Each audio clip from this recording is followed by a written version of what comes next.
Boa noite, turma. Beleza? Aqui é o professor Jardim está falando. Hoje a gente vai ter mais uma aula de história relacionada à Polícia Militar de Pernambuco, tá bom? Hoje a aula vai ser bem rápida, vai ser sobre Confederados do Equador de 1824, que passa ali no momento do primeiro reinado. Então, para chegar lá, a gente tem que fazer uma análise sobre a história do Brasil no processo de independência e também sobre o primeiro reinado, para depois entender como foi o processo da conjuração ou Confederação Pernambucana, beleza? Pois bem, logo você curta esse vídeo, compartilhe, beleza? Dá aquela força lá, aquele like. E eu também vou fornecer apostilas, tá bom? Tem uma apostila e todo esse material é um slide. Eu vou deixar o link aqui do meu WhatsApp nesse vídeo, tá bom? Você pode adquirir. Eu tô cobrando uma taxa aí de ajuda pra quem quiser a apostila e os slides, R$ 10, tá ligado? Você paga os R$ 10, manda o Pix e eu mando os slides e mando a apostila junto com a ficha de questões, beleza? Pra você responder. E nessa ficha de questões a gente vai fazer uma aula exclusiva só respondendo elas. E depois eu gravo um podcast só também comentando elas junto com as respostas, tá bom? Então, vamos lá, fazer parte da. Entender o conteúdo, né? Então, hoje vamos falar sobre a independência do Brasil e Confederados do Equador, beleza? A primeira coisa a se fazer é analisar logo essa imagem. Essa imagem é a imagem que representa o início do Brasil independente, né, da história do Brasil, pintada por Pedro Américo. Claro que ele não estava lá. Foi muitos anos depois, justamente no período para criar uma história romântica, né, no Brasil. A história romântica foi criada para criar esses laços patrióticos, né, esse momento nacionalista, né, esse momento de fervor, né, que é o 7 de setembro, que é a herança desse processo. Então esse quadro traz a imagem de Dom Pedro I aqui ao centro, os dragões de independência. Logo, essa imagem não é real, ela não representa a realidade. A realidade é totalmente diferente. Existem três representações de cinema, do cinema brasileiro, né, telenovelas também e tal, que trazem o processo de independência do Brasil de maneira bem diferente, né? Tem uma novela da Globo, se eu não me engano, enfim, não lembro. Tem uma novela da Globo, que é com Caio Castro, inclusive, né? Eu vou lembrar daqui pro final. Vai nos tempos do Império, enfim, algo desse tipo. Pois bem, tem uma cena de Caio Castro, vou botar o link dela aqui, dessa imagem da independência do Brasil, só o trecho dela. Tem a cena do filme Independência ou Morte, que é exatamente como essa imagem da tela. E tem também, né, uma série da Globo chamada O Quinto dos Infernos, que retrata também um processo de independência do Brasil. Que de todos, o mais real é essa cena. Eu vou botar todas as três ali pra você dar uma sacada, tá bom? De qualquer forma, o Brasil se torna independente com grande apoio da Inglaterra. A Inglaterra patrocinou a independência do Brasil. Tudo bem? Teve alguns conflitos no Brasil, algumas regiões não aceitaram o processo de independência, né? Se eu não me engano, foi o Pará, a Bahia, né? E teve outro estadozinho aí. Pois bem, teve algumas regiões que não aceitaram o processo de independência do Brasil e, né, teve conflitos nas regiões para poder mantê-la. Acho que foi Maranhão, Pará e Piauí. Maranhão, Pará e Bahia. Né? Vou conferir depois, mas eu vou colocar na descrição também do vídeo os três estados que não aceitaram o processo de independência. E Dom Pedro teve conflito com essas regiões, né, justamente para manter a independência e a unidade nacional do Brasil, tá bom? Essa independência foi influenciada pelos setores da alta sociedade, pela maçonaria, pelas elites. Dom Pedro, inclusive, era um cara que ele era visto como muito mulherengo, muito fanfarrão, né, muito, né, putão, vou usar esse termo aqui, né, pra você ficar de boa entender melhor, né. Ele era um cara que era casado, mas mesmo assim ele tinha muitos adultérios, muitos outros casos. Tem o livro do Laurentino Gomes que relata isso muito bem, que é o 1822, que é um livro excelente, que traz um pouco dessa história. E Dom Pedro, claro, fazia parte da maçonaria nesse período. Ele até se torna grão-mestre, né, em pouco tempo na maçonaria, justamente para ganhar força no processo de independência, beleza? Pois bem, vamos lá. Que a gente vai analisar o seguinte. Deixa eu passar esse slide.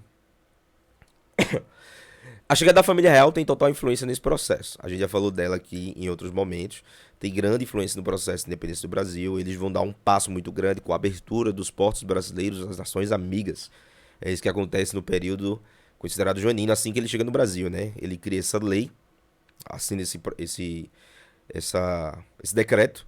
E esse decreto, ele dá abertura às nações amigas de negociarem com o Brasil. Nesse caso, a Inglaterra foi muito bem beneficiada nesse processo, tá bom?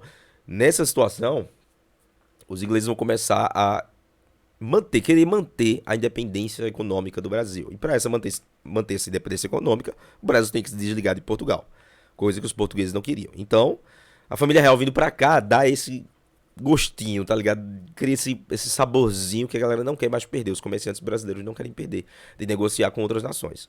e nem a Inglaterra, né? Por isso que ela vai patrocinar o processo. Pois bem, período joanino.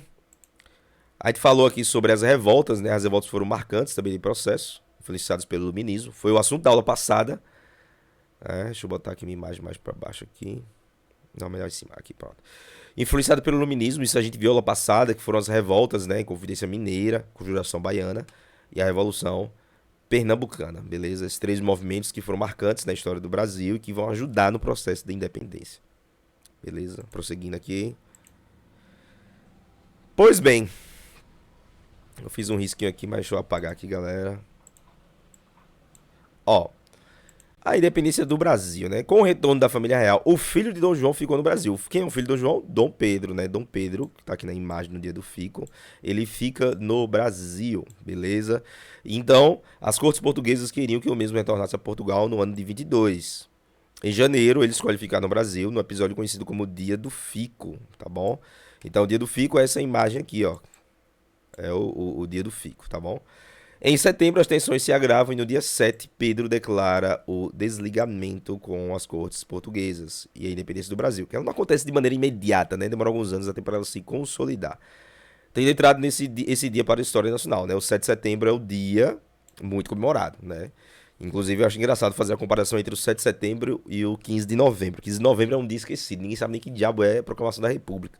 Porém, a galera sabe o 7 de setembro, que todo mundo tá na rua desfilando, aquele masoquismo escolar, né? O sofrimento dos nossos jovens marchando em pleno meio-dia. Pois bem. Aqui algumas análises de imagens, né? Eu botei algumas imagens aqui que retratam esse processo de independência. Tem essa imagem primeira aqui, que é uma imagem que demonstra o que exatamente? Ela retrata o movimento da independência do Brasil como um movimento popular. O Pedro aqui na frente, todo mundo, né? Todo mundo lá participando da situação, gritando, viva o imperador, blá blá blá, essas coisas. Já na outra imagem, essa aqui parece muito com a novela, né? Novo Mundo, lembrei, Novo Mundo. Que Dom Pedro faz o papel do Caio Castro, né? Dom Pedro I é representado por Caio Castro. E nessa cena tem muita participação popular, né? Que mostra aqui, nessa cena aqui do Dom Pedro I, que é uma imagem que ele tá no meio do povo. Já a outra imagem representa a independência como a gente viu naquela primeira, né? Pintada por Pedro Américo, que retrata uma situação fictícia, mas heróica. Beleza? Vamos prosseguindo. Pois bem.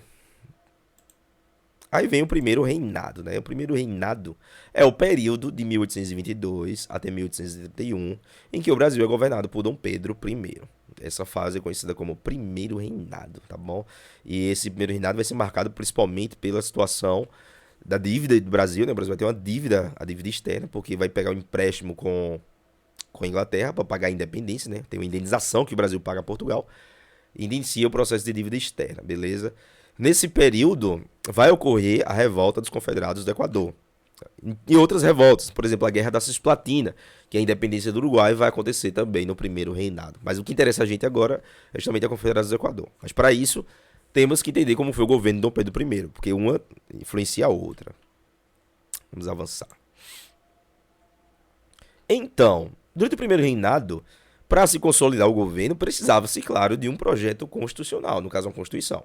E no ano de 1823, vou botar aqui, o ano de 1823, ocorre então a formação de uma Assembleia Constituinte. Uma Assembleia Constituinte, para quem não sabe, é uma Assembleia que vai formar, que vai elaborar a Constituição do Brasil.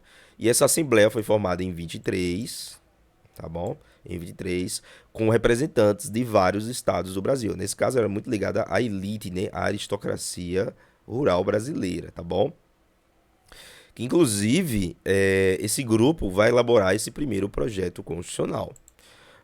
Bom, e essa Constituição foi chamada, inclusive, de Constituição da Mandioca, né? Como está aqui na própria imagem, beleza?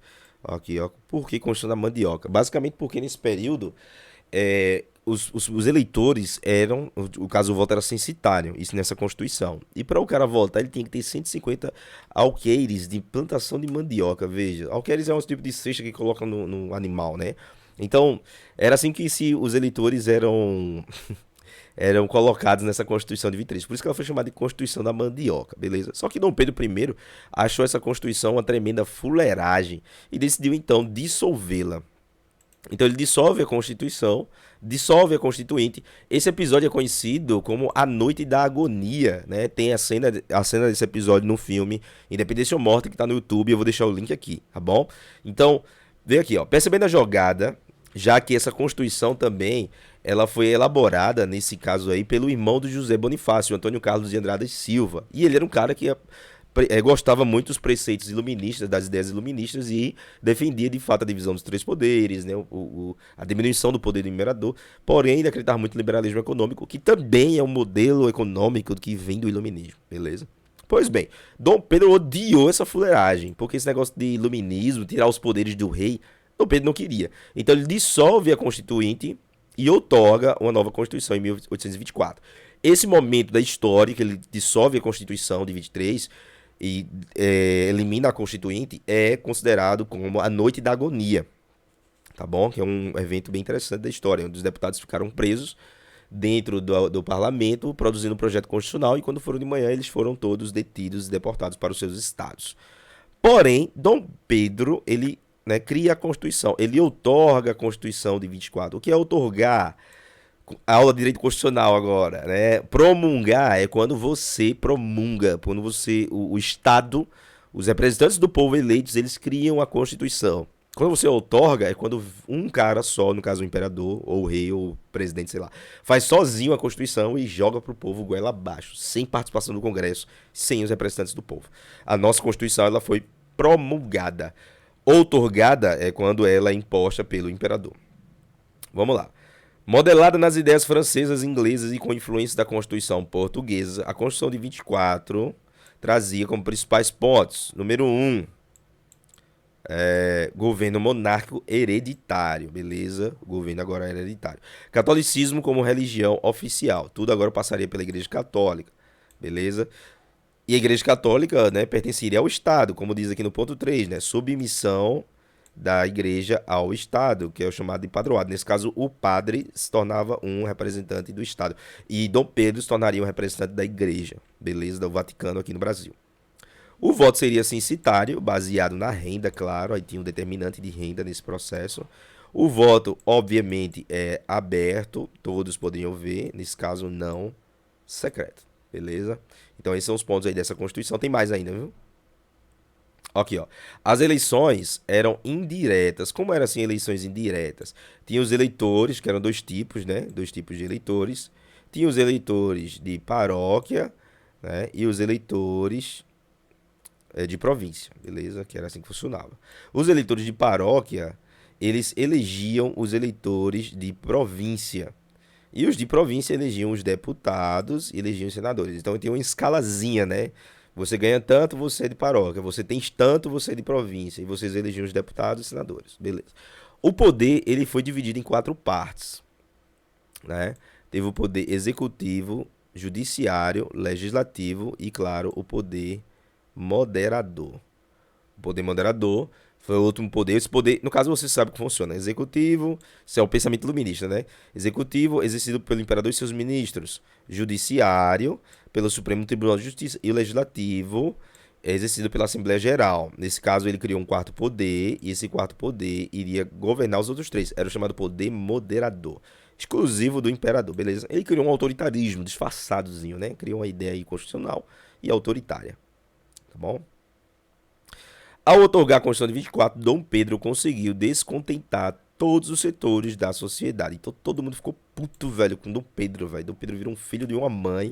Todo mundo começou a odiar ele porque ele se mostrou um cara altamente autoritário e perseguidor. Inclusive ele ia mandar prender, inclusive até o José Bonifácio, pra você ter ideia. Várias regiões nordestinas estavam em crise provocada pela baixa exportação do açúcar e algodão, devido à concorrência estrangeira. A situação era mais tensa em Pernambuco, onde é o foco de tudo, né? Que não aceita o centralismo político do imperador. As reformas esperadas não foram trazidas pela independência. Pois bem, aí nesse caso, a história em 1800, deixa eu botar aqui, 1824, a revolta conhecida como Confederados do Equador, que tinha como causas principais, vamos lá, forte descontentamento com centralização política imposta por Dom Pedro I. Deixa eu diminuir, botar minha imagem lá embaixo, velho. Diminuir ela mais ainda. Forte descontentamento com centralização política imposta por Dom Pedro I, presente na Constituição de 24. Beleza, é um ponto, né? O cara é muito centralizador. Descontentamento com a influência portuguesa na vida política, até porque o próprio filho do imperador era português. Mesmo com a independência. No caso, a influência portuguesa era muito grande. Isso já havia um sentimento desde a Revolução Pernambucana, beleza? Esse anti-lusitanismo. A elite pernambucana havia escolhido um governador para a província, o Manuel de Carvalho, ou Manuel Carvalho Paz de Andrade, que é parente do José Bonifácio. Porém, em 24, Pedro I indicou o governador de sua confiança à província, o Francisco Paz Barreto. Então, essa situação foi o estopim para a revolta, né? Então, a revolta acontece. E o objetivo dela é qual? Né? Convocar uma nova Assembleia Constituinte para a elaboração de uma nova Constituição de caráter liberal. Beleza? E a eliminação do poder moderador, que a gente vai ver que está aqui mais na frente.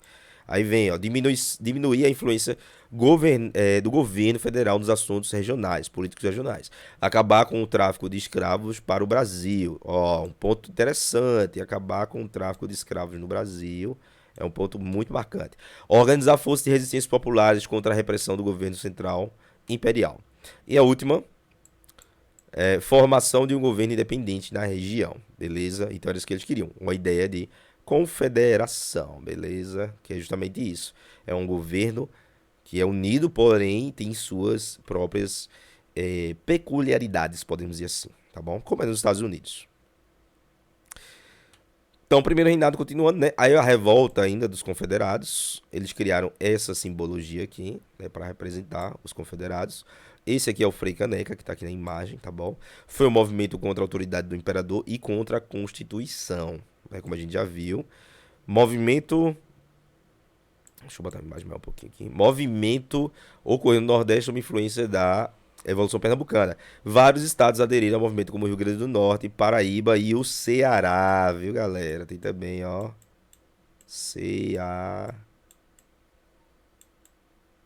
Ceará, né? Que também vai fazer parte. Tá horrível a minha letra aqui, porque é uma bosta mesmo, mas tá de boa. Ceará, beleza? Após o motim, o governador deu início a uma repressão, prendendo todos os conspiradores, né? Inclusive os dois aqui. O Cipriano Barata, que tá aqui, ó. Ele vai sobreviver, vai ser preso, vai sobreviver. E, claro, aqui embaixo, o Frei Caneca, que vai ter uma morte muito peculiar, né? O Frei Caneca vai morrer de maneira muito estranha. Inclusive, a galera vai tentar enforcá-lo. Né? Só que muitos vão se recusar a fazer esse tipo de serviço. E... nesse caso, a galera decide fazer um pelotão de fuzilamento. No momento que vai dar o tiro, um dos soldados acaba tendo um ataque cardíaco e morre. Então ficou bem sinistro, né? Até que o capitão da tropa afasta o corpo lá do cara que morreu e mete o tiro nele em Frei Caneca, matando ele ali no Forte das 5 Pontas, que fica no Recife, tá bom? Pronto. Aí, nesse caso, ocorre o fim do primeiro reinado. Vai acontecer posteriormente a esses eventos de inconsistência de Dom Pedro I. Justamente também vai ter problemas na Europa, né? Na Europa ele vai abdicar do poder do Império Português em favor de sua filha, Maria Teresa, isso. E ele vai ficar no Brasil. E em Portugal, a filha dele sofre um golpe de Estado do irmão Felipe, Dom Felipe, né? Essa situação faz com que Pedro saia do Brasil. Também outros fatores, claro, não é só questão portuguesa não, né? A influência maior vem do Brasil. Essa questão vem do Brasil, que no Brasil também estava insustentável para o governo de Dom Pedro. Até porque ocorreu um movimento conhecido como a Noite nas Garrafadas, e foi um momento muito tenso, né? Tipo, a galera... Pedro foi para Minas Gerais, e lá ele foi recebido de maneira muito fria, né? Já tava um descontentamento generalizado, né? Ele acaba voltando para o Rio de Janeiro, e na volta para casa a galera decide fazer uma festinha. É isso mesmo, Rio de Janeiro. Decide fazer uma festinha aí. Quando tá fazendo a festa e tal, a galera acende fogueiras. E os portugueses, né? Acende fogueiras e tal. E os brasileiros de cima dos prédios, das casas, né? Começam a jogar água para apagar as fogueiras. Nesse caso, aí, os portugueses começam a jogar garrafas. Os brasileiros começam a jogar garrafa e começa uma guerra de garrafas. Ficou conhecido como a Noite das Garrafadas, tá bom? Então, essa situação de descontentamento geral fez com que Dom Pedro também abdicasse do trono. E a situação em Portugal fez a necessidade dele poder sair daqui, ter que sair daqui e ir para lá. Então ele vai lá, abdica do trono brasileiro em favor do seu filho, que está aqui, ó, o Pedro II, que vai ter, na época, apenas 4 anos de idade. tá bom? E como ele não tem idade para governar, segundo a Constituição, o Brasil deveria ser governado por uma regência. Daí vai ter início o chamado período regencial. Que danado foi isso? Pronto, voltou. Período regencial. Até que Dom Pedro II completasse a idade mínima para poder governar o Brasil. Nessa última imagem aqui nós temos Dom Pedro morto. A morte de Dom Pedro, olha aí, ó. E Dom Pedro, ele na sua morte morreu em Portugal. O seu coração foi arrancado, tiveram autópsia dele, né? Arrancaram o coração dele. E o coração dele, inclusive, vai ser trazido para o Brasil esse ano, 2022. Comemoraremos o bicentenário da independência do Brasil. E provavelmente o coração de Pedro estará aqui no Brasil para esse evento histórico, né? Podemos colocar dessa forma, tá bom? Então, bora lá, galera. Vamos responder questões. Vamos responder questões, né?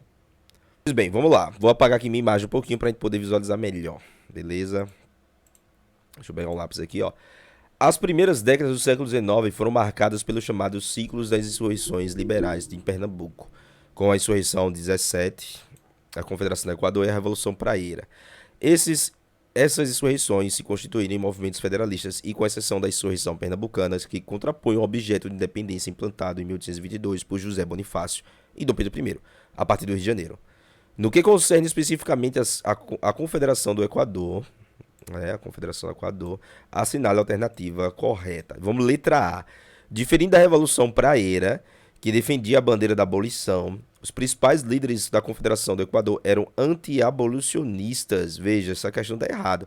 Os líderes da revolta, eles não eram anti-abolicionistas, ao contrário, eles eram abolicionistas, eles queriam a independência.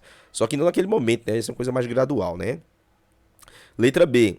Os líderes da Confederação do Equador, liberais e republicanos, contestavam o poder centralizado do autoritário de Dom Pedro I. Beleza. E propunham a abolição da escravidão, assim como uma república federativa. Olha, veja só, a abolição da escravidão, esse ponto aqui não era viável. Eles não propunham exatamente isso. Eles eram anti-abolicionistas, beleza. Só que esse projeto não estava logo de cara, né? O que vai entrar de cara é o fim do tráfico de escravos. Foi um passo com relação ao processo de escravidão, beleza? Então essa aqui está errada. C. Frei Caneca, um dos intelectuais responsáveis pelas ideias basilares da Confederação do Equador, era um veterano de outras insurreições liberais, como a Praieira. O erro dessa aqui é que justamente o Frei Caneca, ele não lutou a Revolução Praieira, que é depois. No caso, ele vai ser representante da Revolução Pernambucana de 17. Então, essa aqui também está errada. D. Apesar da derrota das forças da Confederação do Equador para as forças do Império, a província de Pernambuco, que a partir dessa revolta, consolidaria uma imagem de província rebelde, conseguindo assegurar um novo território, a comarca de São Francisco, agregada a partir da Bahia. Pô, essa aqui é interessante. Só que está errado também, porque não agregou nada. Né? Não agregou, não assegurou o território. Ao contrário, perdeu. Então aqui essa parte aqui é que está errada e a letra D está errada. A letra D está errada. A letra E, nesse caso, essa aqui é a correta. A Confederação do Equador foi um movimento republicano e federalista proposto por integrantes da elite pernambucana, entre os quais se destacavam intelectuais, militares e políticos liberais, que se espalhou pelas províncias da Paraíba, Rio Grande do Norte e Ceará. Correto. Então a letra E é a correta dessa questão, tá bom? Vamos para a próxima. Deixa eu tirar novamente minha imagem. Não, vou botar ela embaixo aqui para ler o enunciado. Tem um texto, né? Bora ler o texto, né? Em 24, Pedro I assim se pronunciou. Chegou o momento em que o véu... Deixa eu botar o laserzinho para a gente acompanhar melhor. Aqui. Chegou o momento em que o véu da impostura com que os demagogos, inimigos do império e da nossa felicidade, vos têm até agora fascinado, vai cair por terra. Para iludir vossa boa-fé, inflamarem vossa imaginação e poderem arrastar-vos cegamente a sistemas políticos reprovados pelas lições e experiências, absolutamente incompatíveis com vossa situação, e em que só eles ganhavam, separando vós da união geral de todas as províncias, indispensável para a consolidação e segurança de nossa independência. Fazei-vos crer que uma facção vendida a Portugal dirigia as operações políticas desses impérios para submetê-lo ao antigo domínio dos portugueses e ao despotismo do seu governo. Massa.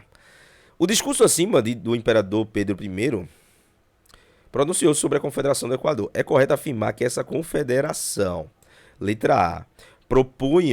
Propunha-se a pretensão de Dom Pedro I de unir as coroas portuguesa e brasileira, o que representaria a recolonização do Brasil. Poxa, veja, opunham-se, eram postos à ideia do Brasil se unir com Portugal. Tá errado, né? Vou botar outra cor aqui, que essa não dá pra porcaria nenhuma. Tá preto. Tá errado. Né? Não é. Beleza? Elimina A. Não se opõe a essa ideia, não, beleza? B. Desejava instalar uma monarquia parlamentarista. Pera aí, pô, uma monarquia parlamentarista. Tá errado já. Estabelecendo limites dos poderes absolutistas de Pedro I.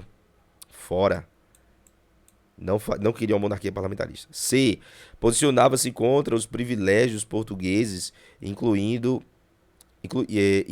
por Dom Pedro I no projeto constitucional de 23. Posicionava-se contra os privilégios portugueses. Os privilégios portugueses incluídos por Dom Pedro no projeto constitucional de 23. Esse aqui também está errado. Né? Como assim projeto constitucional de 23 que Pedro incluiu o privilégio português? Né? Logo, a letra D parece ser a correta a se marcar. Pretendia implantar uma república independente no Nordeste, contrariando um projeto de unidade nacional centrado em Dom Pedro I. Essa é a correta e a correta é a letra D. Beleza? Pronto, turma. A gente fica por aqui hoje, nessa aula aí sobre Confederados do Equador. Espero que você tenha gostado, espero que você tenha aprendido, beleza? E aquele lance que eu falei no começo da aula, tá de pé. Tô com material, tô com uma apostila, tô com os slides, tô com uma ficha de questões. Se você quiser lá, manda um alô no meu WhatsApp, que eu mando lá pra você, né? Dá aquela força, R$ 10, só isso, e você vai ter o material, vai acompanhar aqui essas aulas. Vou mandar todos os slides que eu tenho, das aulas que já foram e das aulas que estão por vir, beleza? Então, até a próxima. Valeu!